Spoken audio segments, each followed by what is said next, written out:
Hello students, आज मैं आपको पढ़ा रही हूँ उपयोगिता विश्लेषण। एक नया टॉपिक है। अब हम शुरू करने जा रहे हैं, उपभोक्ता व्यवहार का अध्ययन शुरू करने जा रहे हैं। इसका पहला टॉपिक है उपयोगिता विश्लेषण। इससे पूर्व मैं आपको पढ़ा चुकी हूँ अर्थशास्त्र की परिभाषा, समष्टि अर्थशास्त्र के प्रकार, व्यष्टि अर्थशास्त्र के प्रकार, महत्व, सीमाएं, आय का चक्राकार प्रवाह, किस प्रकार अर्थव्यवस्था में आय का चक्राकार प्रवाह होता रहता है। इससे पहले के सभी वीडियोस में मैं आपको ये सारे टॉपिक्स कवर कर चुकी हूँ। अगर आप लोगों ने मेरे वो वीडियोस नहीं देखे हैं तो आप लोगों से रिक्वेस्ट है कि आप लोग वो देखिए। लगभग पूरी फर्स्ट यूनिट जो है वो आपकी कवर की जा चुकी है। अब हम शुरू कर रहे हैं नया टॉपिक, उपभोक्ता व्यवहार, कंज्यूमर बिहेवियर।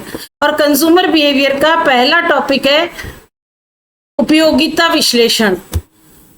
इसके अंतर्गत मैं आपको बताऊंगी उपयोगिता क्या होती है, कितने प्रकार की होती है, ये सब मैं आपको समझाऊंगी। सबसे पहले आता है आपके उपयोगिता विश्लेषण। उपयोगिता विश्लेषण, उपयोगिता क्या होती है, इससे पहले आपको ये समझना जरूरी है कि उपयोगिता है क्या। उपयोगिता है किसी भी वस्तु में किस मनुष्य की आवश्यकता को संतुष्ट करने का जो गुण होता है वह उपयोगिता कहलाता है। हर किसी वस्तु में किसी मनुष्य की किसी न किसी आवश्यकता को संतुष्ट करने की क्षमता होती है। तो जो मनुष्य किस वस्तु का वह गुण जो मनुष्य की आवश्यकता को संतुष्ट करने की क्षमता रखता है वह कहलाता है उपयोगिता। मान लो आपको प्यास लगी है, तो प्यास आपकी आवश्यकता को संतुष्ट कौन कर पाएगा? पानी का एक गिलास कर पाएगा। तो उस समय जब आपकी आवश्यकता है तो पानी में उपयोगिता है। भूख लगी है तो खाद्य सामग्री में उपयोगिता है। जब आपको पढ़ने की इच्छा है तो किताबों में उपयोगिता है। तो किस तरह से उपयोगिता का अर्थ क्या है? उपभोक्ता की संतुष्टि को, उपभोक्ता की आवश्यकता को संतुष्ट करने की क्षमता ही उपयोगिता है। तो उपयोगिता का अर्थ क्या है? वस्तुओं का वह गुण जो व्यक्तियों की आवश्यकता को संतुष्ट करने की क्षमता रखता है वह उपयोगिता कहलाता है। अब उपयोगिता की जो है वो विभिन्न प्रकार है, गणनावाचक दृष्टिकोण और क्रमवाचक दृष्टिकोण। कुछ लोग प्राचीन अर्थशास्त्री मान के चलते थे कि उपयोगिता जो है वो मापनीय है, अर्थात एक व्यक्ति बता सकता है कि किसी भी वस्तु से उसे कितनी उपयोगिता मिली है। और क्रमवाचक दृष्टिकोण के अनुसार उपयोगिता को मापा नहीं जा सकता, लेकिन उपभोक्ता बता सकता है कि उसे कम उपयोगिता मिली है या अधिक उपयोगिता मिली है। तो यही गणनावाचक और क्रमवाचक दृष्टिकोण, इसको हम विस्तार में पढ़ेंगे। सबसे पहले ये उपयोगिता, जैसे कि मैंने बताया, किसी वस्तु की इच्छा पूर्ति करने की क्षमता, आवश्यकता को संतुष्ट करने की क्षमता। उपयोगिता वह संतुष्टि या लाभ है जो उपभोक्ता किसी वस्तु या सेवा के उपभोग से प्राप्त करता है। यह ऑब्जेक्टिव है, मतलब यह व्यक्ति परक है। मतलब यह व्यक्ति में भिन्न होती है, वस्तु में भिन्न होती है। एक ही व्यक्ति के लिए अलग अलग समय पर अलग अलग वस्तुओं की उपयोगिता है। अगर एक व्यक्ति भूखा है तो पानी की उपयोगिता है उसके लिए, अगर भूखा है तो खाने की उपयोगिता है, प्यासा है तो पानी की उपयोगिता है। तो उपयोगिता जो है ये व्यक्ति परक है, इसी स्थिति परक है, परिस्थिति जन्य है। और एक ही व्यक्ति के लिए विभिन्न वस्तुओं की उपयोगिता समय के साथ बदलती रहती है। तो उपयोगिता के अध्ययन के लिए दो उपागम है। पहला है गणनावाचक दृष्टिकोण और दूसरा है क्रमवाचक दृष्टिकोण। गणनावाचक दृष्टिकोण के अनुसार अर्थशास्त्री मानते हैं कि उपयोगिता को संख्यात्मक रूप में मापा जा सकता है। यूटिल नामक इकाई के रूप में उपयोगिता को मापा जा सकता है। प्राचीन अर्थशास्त्री जो थे, प्रतिष्ठित अर्थशास्त्री मार्शल, पिगू, ये लोग उपयोगिता को गणनावाचक मानते थे, मतलब उपयोगिता को मापनीय मानते थे। और दूसरे जो है उसके पश्चात नियो क्लासिकल अर्थशास्त्री ये सब उपयोगिता को क्रमवाचक मानते थे। ये कहते थे कि उपयोगिता को मापा नहीं जा सकता, ये व्यक्ति की मानसिक स्थिति पर निर्भर करता है और इसको केवल क्रमबद्ध किया जा सकता है। मतलब व्यक्ति बता सकता है कि किसी वस्तु से अधिक मिली है, कम मिली है या समान उपयोगिता मिली है। अभी देखिए, गणनावाचक दृष्टिकोण का मानता है कि उपयोगिता निरपेक्ष है, संख्यात्मक रूप में मापा जा सकता है और प्रत्येक इकाई से कितनी कितनी संतुष्टि मिलती है, इसका उपयोग इसका व्यक्ति बता सकता है। तो इसमें मान्यताएं क्या है, गणनावाचक दृष्टिकोण की उपयोगिता मापनीय है। इसके साथ साथ धन की मतलब पैसे की सीमांत उपयोगिता या मुद्रा की सीमांत उपयोगिता स्थिर रहती है और वस्तुओं से प्राप्त उपयोगिता स्वतंत्र होती है। मतलब ऐसा नहीं है कि एक वस्तु से जो इतनी उपयोगिता मिलती है उस पर निर्भर करेगा कि दूसरी वस्तु से कितनी मिलेगी। दूसरी अवधारणा है क्रमवाचक अवधारणा। इसको देने वाले हैं हिग्स और एलन।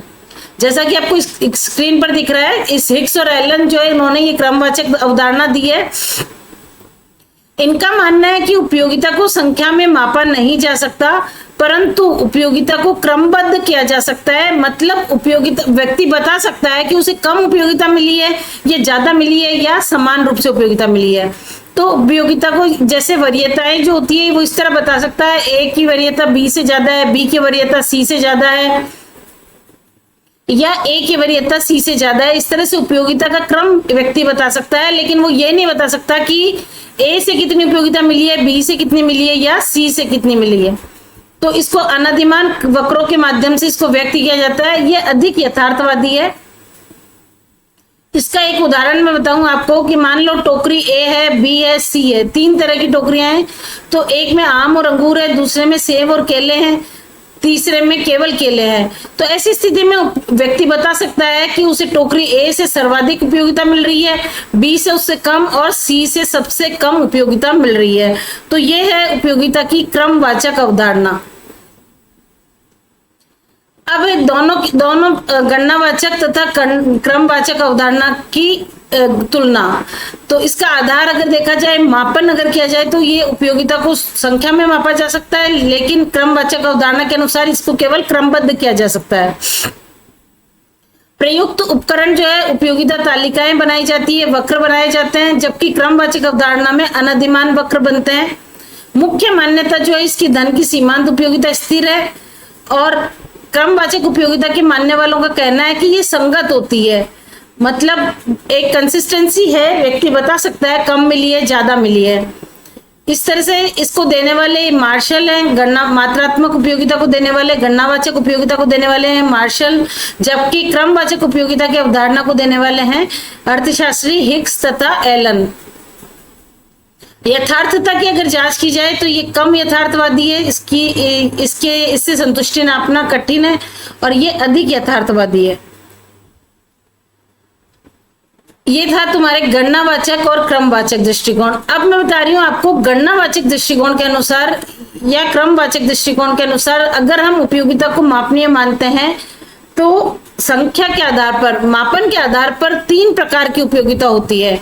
कौन कौन सी होती है? पहली है कुल उपयोगिता।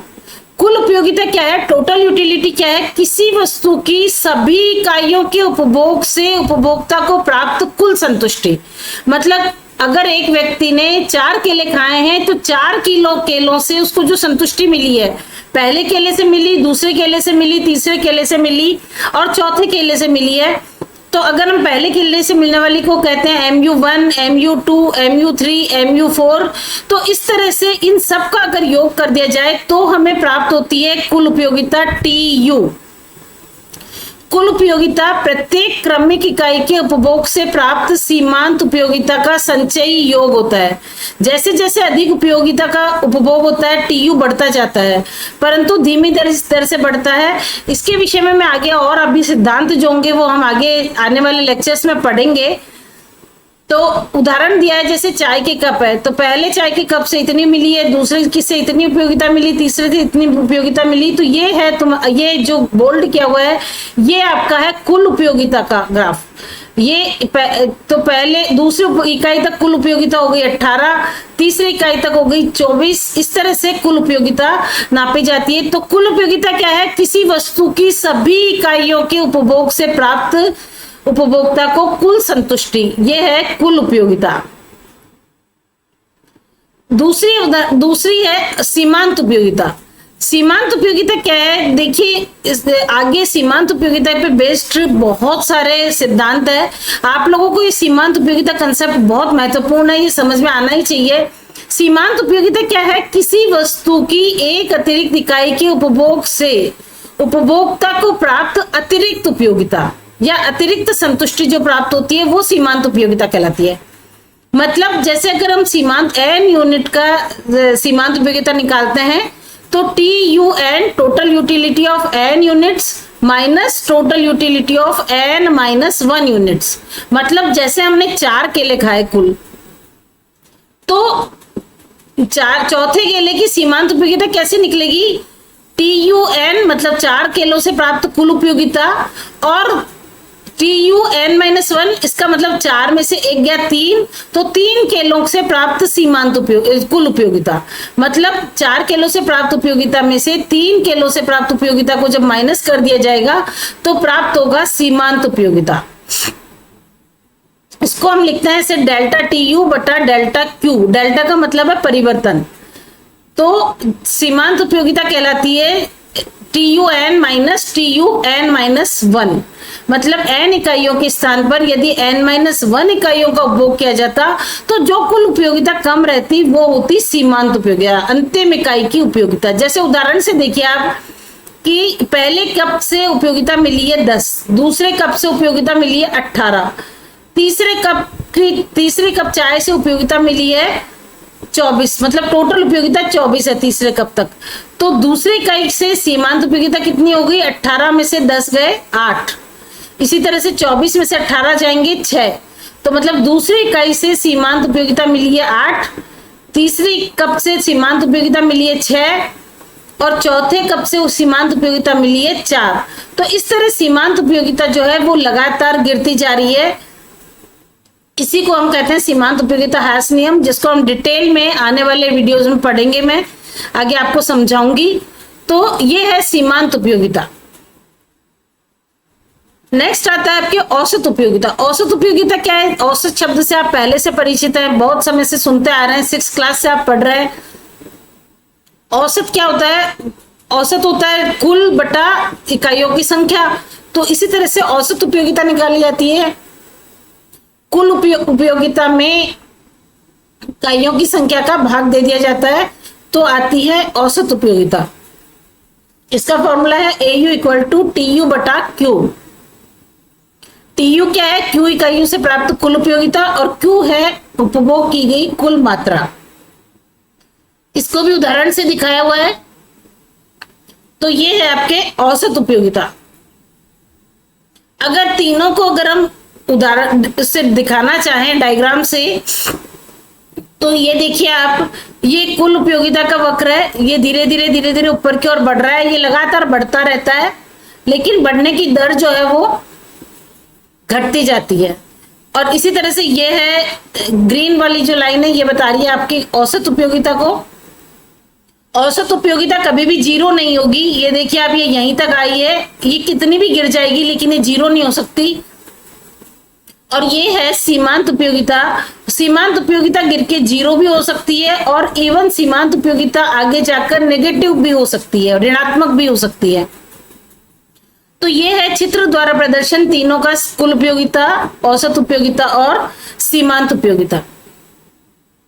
निष्कर्ष के रूप में हम कह सकते हैं कि गणनावाचक अवधारणा जो है ये उपयोगिता को संख्यात्मक रूप से मापने की बात की जाती है। इसके अंतर्गत क्रमवाचक अवधारणा के अंतर्गत बताया जाता है कि उपयोगिता केवल क्रमबद्ध हो सकती है, मापी नहीं जा सकती। इसको देने वाले हैं हिग्स और एलन। कुल उपयोगिता का सूत्र है समेशन ऑफ MU, मतलब सीमांत उपयोगिता का योग कर दिया जाता है। MU का मतलब मार्जिनल यूटिलिटी। तो कुल उपयोगिता सभी सीमांत उपयोगिताओं का योग है। इसी तरह से कुल अगर सीमांत उपयोगिता हमें निकालनी है तो डेल्टा TU बटा डेल्टा Q, और औसत उपयोगिता निकालनी है तो कुल उपयोगिता में इकाइयों की संख्या का भाग दिया जाता है। तो इस तरह से उस औसत उपयोगिता निकाली जाती है। तो ये था आपके इस कुल उपयोगिता की संख्यावाचक अवधारणा और क्रमवाचक अवधारणा। इसके अंतर्गत अपन ने पढ़ा कि उपयोगिता को के दो तरह के दो कंसेप्ट है, संख्यावाचक है, क्रमवाचक है। संख्यावाचक अवधारणा के अंतर्गत इसको मापनीय माना गया है और क्रमवाचक अवधारणा के अंतर्गत ये माना गया है कि उपयोगिता मापनीय नहीं है, केवल क्रमबद्ध की जा सकती है। तो इसके आधार पर मैंने आगे आपको बताया कि किस प्रकार औसत उपयोगिता, सीमांत उपयोगिता एवं कुल उपयोगिता की अवधारणा, ये सब कैसे कैलकुलेट की जाती है और डायग्राम से कैसे प्रदर्शित की जाती है, ये सब मैंने आपको अभी समझाया। अगर आपको इसमें कहीं भी कोई प्रॉब्लम आ रही है समझने में, तो आप मुझे कमेंट बॉक्स में लिख सकते हैं।